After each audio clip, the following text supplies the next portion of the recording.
आज बात प्रधानमंत्री नरेंद्र मोदी के चौंकाने वाले फैसलों के पीछे काम करने वाली सोच। वैसे तो प्रधानमंत्री मोदी का जीवन दुनिया के लिए एक खुली किताब है, लेकिन उनकी कार्यशैली से जुड़े कई पन्ने ऐसे हैं जो कई दशकों तक सार्वजनिक जीवन में रहने के बाद भी किसी सीक्रेट से कम नहीं, कई राज से कम नहीं। आज भी प्रधानमंत्री मोदी के निर्णय सबको चौंकाते हैं। निर्णय को लेकर जो आम धारणा लोगों के बीच में होती है, मीडिया में होती है, यहां तक कि बीजेपी के काडर में भी होती है, मोदी अपने आउट ऑफ द बॉक्स फैसले से सबको चकित कर देते हैं। बीते दिन एक मंच पर मनोहर लाल की तारीफ और आज हरियाणा में सीएम मनोहर लाल का इस्तीफा लोगों के लिए चर्चा का विषय बना हुआ है। क्या परंपरा जो अभी तक परंपरागत सोच थी, उससे अगर मोदी की सोच उन्हें दूसरों से अलग बनाती है?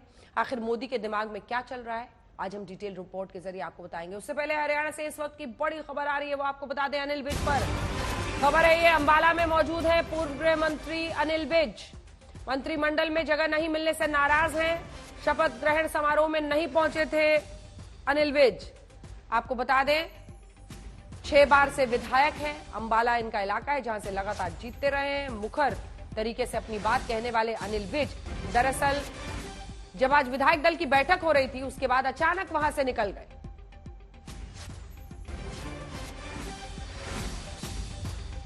मंजीत सहगल हमारे सहयोगी अंबाला से इसी खबर पर जुड़ रहे हैं। मंजीत, क्या बात बनी? अनिल विज अभी भी नाराज चल रहे हैं। वो तो लाइव टीवी पर हम लोगों ने देखा, विधायक दल की बैठक से अचानक निकले, पीछे पीछे भाटिया साहब आए, सांसद जी उनका हाथ पकड़ने को माने नहीं, सरकारी गाड़ी छोटी प्राइवेट गाड़ी से चले गए।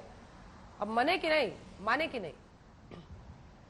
जी बिल्कुल अंजना, आपने सही कहा। उनको मनाने की कोशिश की जा रही है, लेकिन अनिल विज अभी भारतीय जनता पार्टी के नेतृत्व से रूठने के 2 बड़े कारण है कि जब विधायक दल की बैठक 1:30 बजे चल रही थी, तो जैसे ही नायब सिंह सैनी का नाम घोषित किया गया और एक ऐसी खबर भी आई कि अनिल विज से शायद गृह मंत्रालय वापस ले लिया जाएगा, गृह विभाग वापस ले लिया जाएगा, उससे वो नाराज होकर बाहर आ गए। हालांकि उन्होंने मीडिया से बातचीत नहीं की और ये कहा कि जो लोग पर्यवेक्षक दिल्ली से आए वो इसके बारे में जानकारी देंगे। उसके बाद वो खुद ही अपनी गाड़ी चलाकर अंबाला पहुंच गए, अपने घर में परिवार से मिले और बाद में गोलगप्पे खाने के लिए मार्केट में आ गए। वही तस्वीरें हम दिखा रहे हैं।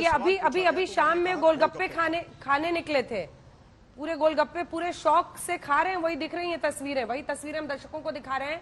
वहां बैठक चल रही थी, बैठक के बाद वहां से निकल गए। यहाँ शपथ ग्रहण समारोह चल रहा था।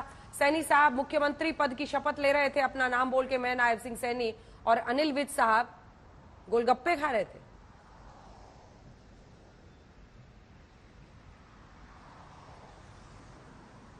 मंजीत, देखिए, अनिल विज को मनाने की कोशिशें की जा रही है। कई नेता अभी उनके घर पर भेजे गए हैं और स्वयं अब पूर्व मुख्यमंत्री मनोहर लाल खट्टर ने भी थोड़ी देर पहले मीडिया से बातचीत करते हुए कहा है कि अनिल विज को वो 1990 से जानते हैं। उनका स्वभाव कुछ इस तरह का है कि वो जल्दी ही रूठ जाते हैं और जल्दी मान भी जाते हैं। ऐसा कई बार हुआ है।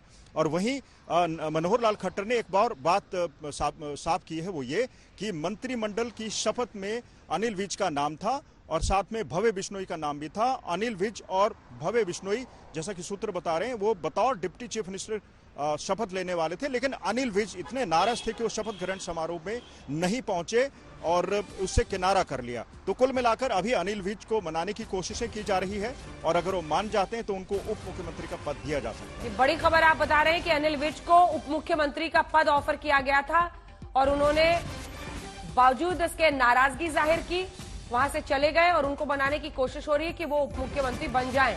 मुख्यमंत्री नायब सैनी का बड़ा बयान इस बीच आया है। कल फ्लोर ऑफ द हाउस में विश्वास प्राप्त करेंगे, ये नायब सैनी ने कहा है। सुबह 11 बजे विधानसभा सत्र बुलाया गया है।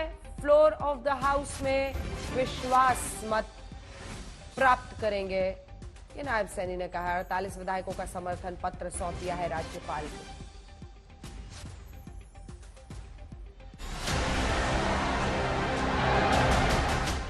मुख्यमंत्री मनोहर लाल जी दिन रात काम करते रहे। मनोहर लाल जी और मैं और मनोहर लाल जी के पास, मनोहर जी के नेतृत्व में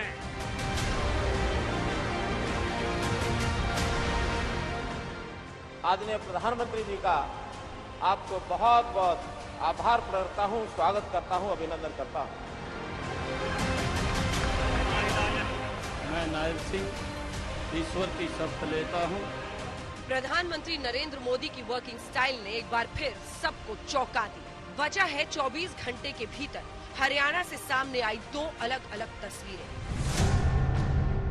इन्हीं दो तस्वीरों में प्रधानमंत्री नरेंद्र मोदी के काम करने के तौर तरीके का सीक्रेट छिपा है। मोदी के चौंकाने वाले निर्णय नीति के पीछे काम करने वाली फिलॉसफी का फलसफा मौजूद है।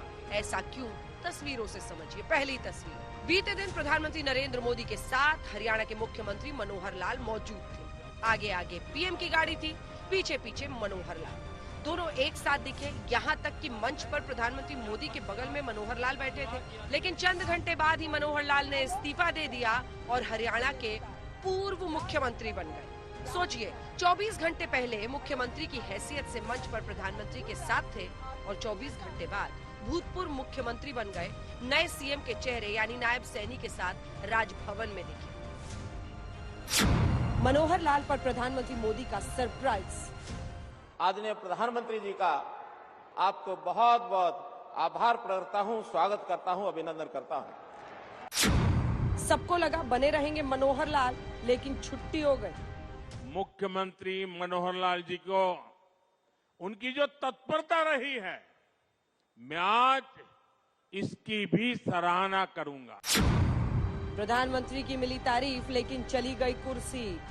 हरियाणा के विकास के लिए जिस तरह मनोहर लाल जी दिन रात काम करते रहे हैं, मोदी का संदेश स्पष्ट है, सबको चौंकाते रहेंगे।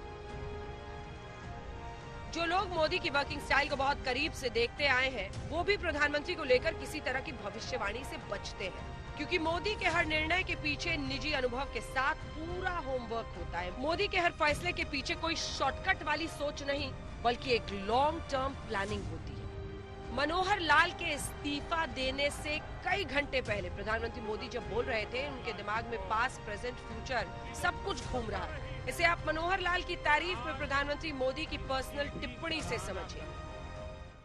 हरियाणा सरकार और विशेषकर मुख्यमंत्री मनोहर लाल जी को उनकी जो तत्परता रही है, मैं आज इसकी भी सराहना करूंगा। हरियाणा के विकास के लिए जिस तरह मनोहर लाल जी दिन रात काम करते रहे हैं, उसने राज्य में आधुनिक इंफ्रास्ट्रक्चर का एक बड़ा नेटवर्क तैयार कर दिया है। मनोहर लाल की तारीफ करते हुए प्रधानमंत्री ने सबसे पहले रिपोर्ट कार्ड पेश की। संदेश यही दिया कि बीते 9.5 सालों में मनोहर लाल ने अपना सब कुछ प्रदेश को संवारने में खपा दिया, यानी मनोहर लाल की अपनी जिम्मेदारी पूरी ईमानदारी से निभाई। उसके बाद प्रधानमंत्री मोदी ने मनोहर लाल के साथ अपने अतीत का पन्ना पलटा और सबको पढ़कर सुनाया। और मनोहर लाल जी और मैं बहुत पुराने साथी हैं। दरी पर सोने का जमाना था, तब भी साथ काम करते थे। और मनोहर लाल जी के पास एक मोटरसाइकिल रहती थी, तो वो मोटरसाइकिल चलाते थे, मैं पीछे बैठता था, रोहतक से निकलता था और गुरुग्राम आकर के रुकता था। ये हमारा लगातार हरियाणा का भ्रमण मोटरसाइकिल पे हुआ करता था। और मुझे याद है, उस समय गुरुग्राम में मोटरसाइकिल पर आते थे, रास्ते छोटे थे, इतनी दिक्कत होती थी। आज मुझे खुशी हो रही है। प्रधानमंत्री ने अतीत में झांका और मनोहर लाल के साथ अपने रिश्तों की बात सबको बताई। यहाँ मोदी ने मनोहर लाल और अपनी पार्टी के कार्य को मैसेज दिया, ये रिश्ता बहुत पुराना है, पक्का है, टिकाऊ है। दोनों के बीच एक पर्सनल केमिस्ट्री है। इसके आगे मोदी ने मनोहर लाल के भविष्य को लेकर बड़ा इशारा कर दिया, यानी मोदी ने सब कुछ पूरी तरह से प्लानिंग के साथ किया।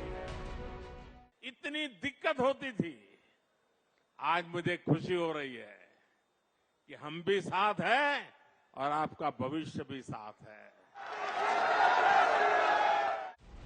करीब 120 सेकंड तक प्रधानमंत्री मोदी ने बीते दिन मनोहर लाल की तारीफ की, 5 बार नाम लिया, मनोहर लाल के भविष्य का रोड मैप रख दिया। यानी जब मोदी बोल रहे थे तो उनके दिमाग में सब कुछ क्लियर था, लेकिन मोदी को जिसने सुना उसे यही लगा कि हरियाणा में तीसरे टर्म के लिए भी मनोहर लाल का चेहरा होगा। हरियाणा में मनोहर लाल के चेहरे पर ही बीजेपी चुनाव लड़ेगी। लेकिन दिन बदला, घंटे बीते और बीजेपी ने हरियाणा में पूरी सरकार बदलकर सबको चौंका दिया। मुख्यमंत्री के नाते से एक बहुत हमारा एक युवा चेहरा श्री नायब सिंह सैनी के रूप में, जो अभी तक पार्लियामेंट कुरुक्षेत्र से थे, हमारे प्रदेश अध्यक्ष थे, अब उनको मुख्यमंत्री का दायित्व सौंपा गया है। मैं बहुत अच्छी प्रकार से हमारे श्री नायब सिंह सैनी को जानता हूं, मेरे बहुत पुराने संबंध हैं। हम लोग 1996 से लेकर के और आज 2024 तक ये लगभग 28 वर्ष पुराना हमारा संबंध है और एक अच्छे कार्यकर्ता के नाते उन्होंने काम शुरू किया था। बाद में नेता बने, विधायक बने, प्रदेश में मंत्री बने, फिर सांसद बने, प्रदेश के अध्यक्ष बने और मुख्यमंत्री के नाते उनको जो दायित्व सौंपा गया, ये पार्लियामेंट्री बोर्ड का निर्णय जो होगा मैं करूंगा। सोचिए, बीते दिन एक मंच पर प्रधानमंत्री के साथ मौजूद मनोहर लाल अपने कामकाज का हिसाब रख रहे थे। तब उन्होंने भी नहीं सोचा होगा कि कुर्सी जाने वाली है। तभी तो वो दावा कर रहे थे कि उनके नेतृत्व में ही बीजेपी हरियाणा की 10 लोकसभा सीटों पर जीत हासिल करेगी।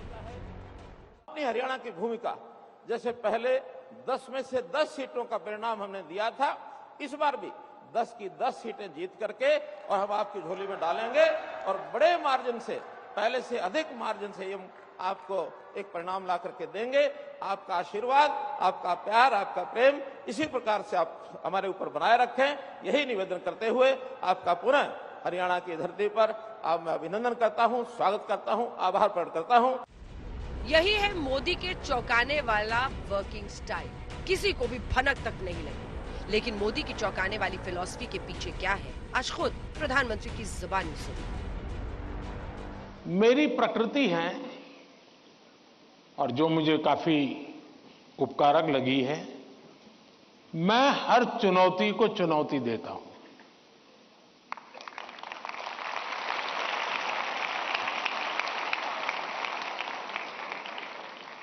चुनौती जाएगी, स्थितियां सुधर जाएगी, इसकी प्रतीक्षा करते हुए मैं सोया नहीं रहता और उसके कारण मुझे नया नया सीखने को मिलता है।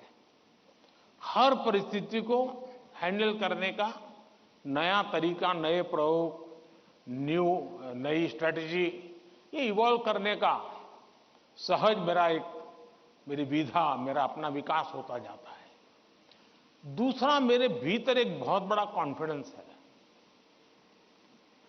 मैं हमेशा मानता हूं कि कुछ भी है, 140 करोड़ देशवासी मेरे साथ हैं। तो पीएम की सोच भी आपने सुनी, उनकी फिलॉसफी भी समझी।